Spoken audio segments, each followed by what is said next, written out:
मानते हैं कि अपराधियों में राजस्थान पुलिस का कोई खौफ नहीं रहा, तो उदयपुर से आई ये तस्वीरें आपको अपनी राय बदलने पर जरूर मजबूर कर देगी। ये रिपोर्ट देखिए। पुलिस की पकड़, ढीली हुई अकड़, घुटने टेक लगाई गुहार, माफ कर दो सरकार। 30 सेकंड के सीसीटीवी फुटेज से खाकी का इकबाल बुलंद हो रहा है। भले ही कई बार पुलिस की कार्यशैली पर सवाल उठाए जाते हों, लेकिन लेक सिटी से आया ये वीडियो अपराधियों में राजस्थान पुलिस का खौफ बता रहा है। सबसे पहले ब्लू जीन्स और ब्लैक शर्ट में खड़े इस बदहवास शख्स को देखिए। पुलिस रिकॉर्ड में ये हिस्ट्री शीटर के तौर पर दर्ज है। नाम है राहुल गुर्जर। चेहरे पर पसरी लाचारी देखकर यकीन नहीं होता कि कल तक ये कानून को जेब में लिए घूमता होगा। ऐसा लग रहा है जैसे इसका एक एक पल भारी गुजर रहा है। तभी पुलिस का एक सीनियर ऑफिसर आता है और हिस्ट्री शीटर उसके पांव में गिर जाता है। अंदाज बता रहा है कि वो माफी के लिए गिड़गिड़ा रहा है। करीब 17 सेकंड तक हिस्ट्री शीटर सीआई के पैर पकड़े रहा। मिली जानकारी के मुताबिक सीआई और team history sheeter Rahul Gurjar को मौका तस्दीक के लिए चित्रकूट नगर स्थित होटल रत्नम लेकर गई थी, जहां राहुल ने अपने साथियों के साथ थाईलैंड की युवती को गोली मारी थी। पुलिस हिस्ट्री शीटर को पकड़कर होटल के गेट पर खड़ी थी। होटल के अंदर से जैसे सीआई बाहर आए, हिस्ट्री शीटर ने उनके आगे घुटने टेक दिए। फिलहाल राहुल जेल में है। न्यूज़ 18 राजस्थान के लिए उदयपुर से कपिल शिमाली की रिपोर्ट। जयपुर के भांकरोटा हादसे को याद कर आज भी लोगों के रोंगटे खड़े हो जाते हैं, लेकिन लगता है कि बीकानेर प्रशासन पर इसका कोई असर नहीं है। एक दुर्घटना से सबक लेना तो दूर, बल्कि दूसरी घटना की प्रतीक्षा करता नजर आ रहा है। ये रिपोर्ट देखिए।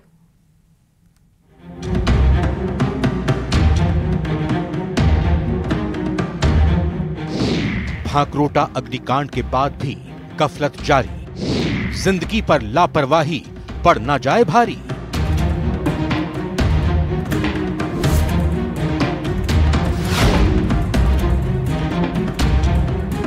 लाइसेंस क्षेत्र और बफर जोन में माचिस, लाइटर ले जाने पर सख्त पाबंदी है, लेकिन इसे सुनिश्चित करने के लिए गेट पर कोई तैनात नहीं है। सिलेंडरों को जमीन पर नहीं लुढ़काने का निर्देश है, लेकिन गोदाम परिसर में सिलेंडर जहां तहां लुढ़क रहे हैं।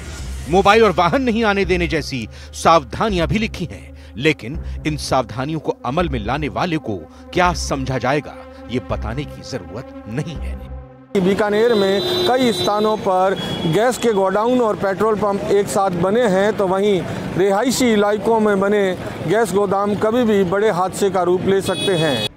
बीकानेर शहर में ऐसे कई स्थान हैं जहां कभी भी भांकरोटा जैसी घटनाएं हो सकती हैं, चाहे वो सघन आबादी में बने गैस गोदाम या बीच बाजार चल रहे पेट्रोल पंप। शहर के रोडवेज बस स्टैंड के ठीक सामने गैस गोदाम और पेट्रोल पंप एक ही दीवार के साथ चल रहे।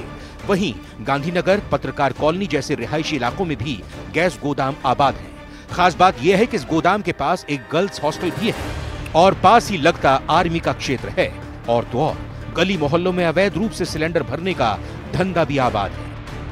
यहाँ गैस के गोदाम रिहायशी इलाकों में बने हुए हैं और यहाँ तक रिफिलिंग सेंटर भी बने हुए हैं। यहाँ किसी प्रकार का प्रशासन कोई ध्यान नहीं दे रहा, ना कोई जनता को जागरूक कर रहा है। यहाँ पर किसी प्रकार का बड़ा हादसा होने का इंतजार कर रहा है प्रशासन। अगर हादसा हो गया तो यहाँ बड़ी वो हो सकती है, घटना हो सकती है।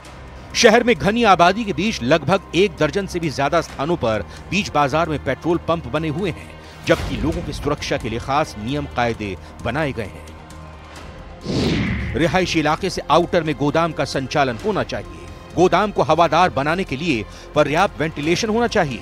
गोदाम और आसपास के तापमान को नियंत्रित रखने के लिए हरियाली हो। हर 24 घंटे में भरे हुए गैस सिलेंडरों की जांच हो। अग्नि सुरक्षा के लिए पर्याप्त इंतजाम हो। सुरक्षा उपकरणों के संचालन के प्रशिक्षित कर्मचारी हो। गोदाम की सुरक्षा के लिए 24 घंटे कुशल सुरक्षा कर्मी की तैनाती हो। मामले की शिकायत के बाद प्रशासन कार्रवाई की बात कर रहा है। इलीगल सिलेंडर का यूसेज हो या फिर जैसे हमारे डिपो के बाहर पार्किंग और जो उनके गैस के लोडेड टैंकर्स वगैरह होते हैं, इनके संदर्भ में एक कंबाइंड एक्शन किया जा रहा है। डीएसओ और हमारे जो ट्रांसपोर्ट हैं, इनके साथ मिलकर हम इनका असेसमेंट भी कर रहे हैं और जहां पर भी एक्शन की ज़रूरत है वो बिल्कुल किया जाएगा। ऐसा कोई भी इंस्टॉलेशन जो नियमानुसार नहीं बना हुआ होगा उसके विरुद्ध कार्रवाई ज़रूर की जाएगी। धरातल की तस्वीरें कलेक्टर के दावों की पोल खोल रही हैं। यदि प्रशासन ने समय रहते ध्यान नहीं दिया तो इन स्थानों पर भी कभी भी हादसा हो सकता है। देखना यह होगा कि क्या प्रशासन अब कोई हादसे का इंतजार कर रहा है या इस हादसे के बाद चेतेगा और ऐसे लोगों पर कार्रवाई करेगा। बीकानेर से न्यूज़ 18 के लिए विक्रम जागरवाल।